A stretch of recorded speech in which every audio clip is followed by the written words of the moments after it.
I'm local Democracy Reporter Emma Draper, and I've been speaking to the leader of Douglas Council, Councillor Wells, about some of the decisions the local authority has made during the year.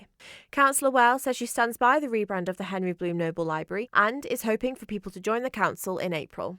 Busy is what I'm going to say. Had a lot going on. Obviously, we had our royal visit in March, which was a particular highlight. And seeing so many people turn out to that occasion when we were officially, after 2 years waiting, granted city status will be one of those memories that I think sits with a lot of council members that are here today, and also the staff and that were involved in all of that, which was very exciting. Obviously, we've still got all our community stuff which goes on. All the Christmas things that are going on at the moment, which are very popular as usual. The annual get-togethers, like the fireworks, our fun day at Nobles Park. There's always lots of things going on in the city library. So yeah, it's been a really busy year. We've got the 200th anniversary of the RNLI. We had a special beacon to commemorate the 80th anniversary of D-Day landings. We also had some political visitors this year. So we had our counterparts from Jersey. We also had the Lord Mayor from Liverpool. So it's been a busy but incredibly rewarding year. It's been good. There has been a couple of big events. You've mentioned most of them. The Queen's visit, the new empty properties rates policy, and the library rebrand. So how will you be learning from all these things going forward into next year? I think going forward into next year, we have to carry on with a kind of balanced approach to what we do, keeping the status quo whilst also continuing to invest in our city and the people that are in it, so that our future generations have got something to look forward to.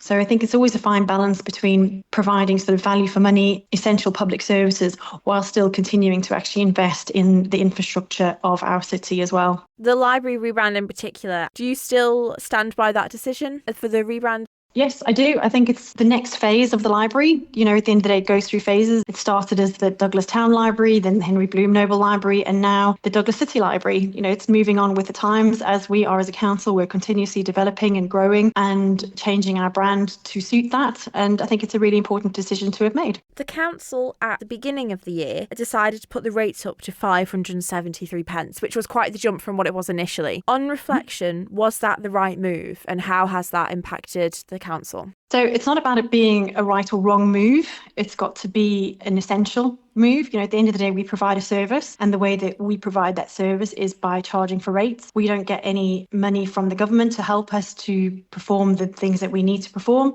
And in order to do that, we have to get the money in for that, and do that is through our rates. And we've all been hit with the pressures that everybody else is with regards to, interest rates and loan rates and all that kind of thing all comes into consideration, inflation, all the rest of it. So it's not about did we make the right or wrong decision. It's an essential decision. Nobody wants to be putting their rates up at the sort of level that we had to last year. We don't put in there things that we don't need to put in there. It is all essential stuff. On top of that, obviously, things for the community, which is subjective, I suppose.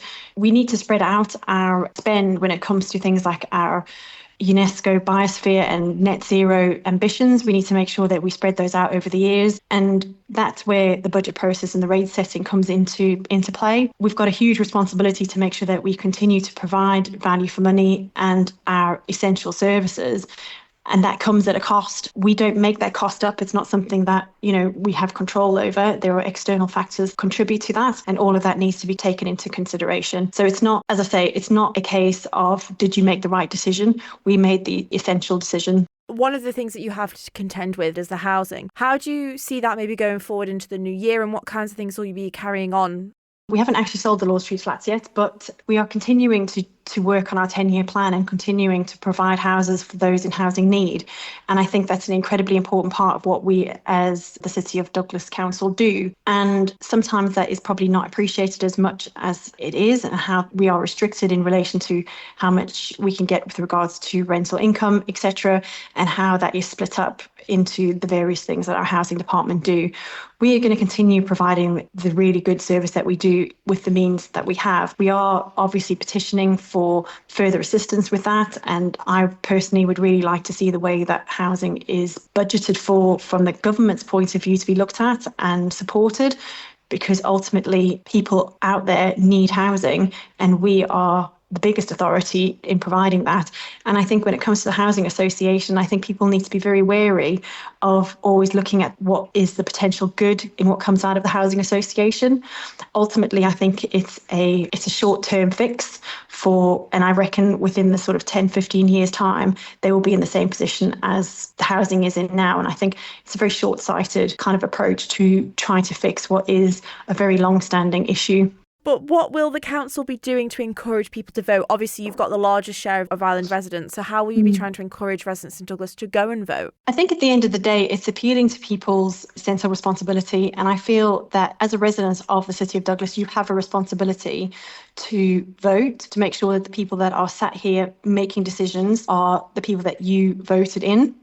I don't think it can ever be underestimated how much input you as a council person has to the everyday lives of people. It's one thing being an MHK and looking at things from a kind of higher level, but on a day-to-day basis, we touch people's lives. We sort out the recycling, we sort out the bin collections, we sort out housing, lighting in the city. We do all of those things, and I think that's really important. And if people want to have a say in that and they want to choose who represents them as an honest, moral standing citizen, then I think it is up to them to come out and do that. The council continues to encourage people to come out and vote every time that there is an election. I think having said that we're the only one that hasn't had a by-election, I think is quite extraordinary. Ultimately, that means that the council members that are here have worked really well together over the past 4 years.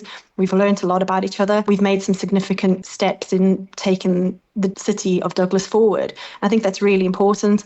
But I think I'd also like to take this opportunity to encourage anybody who wants to stand as a councillor. It's an incredible privilege to be a council member and to make positive difference in the community in a variety of ways. It's not just sitting in council meetings. We talk about so many things that affect our neighbours on a day-to-day basis. It's important. Someone is listening to this and is thinking maybe they would like to be a councillor and is not sure where to start or anything. What advice would you have for them? Well, I think the first thing I would say is get in touch with your local council member so that they can tell you what their experience is. And, you can also get in touch with the council itself who have got packs that they can make available to you so you can see what it involves, the meetings that it involves, what you can get involved in, how the system works. I can honestly say that when I started, I had absolutely no idea.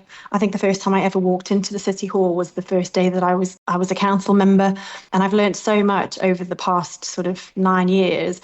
It's actually quite phenomenal. And I really would encourage you to definitely speak to a council member and, say to them, what does it involve? How can I make a difference? And see if it actually fits into your life and whether or not you can actually be the next, councillor for your ward. Thank you for making it to the end of the Manx Radio Newscast. You are obviously someone with exquisite taste. May I politely suggest you might want to subscribe to this and a wide range of Manx Radio podcasts at your favourite podcast provider so our best bits will magically appear on your smartphone. Thank you.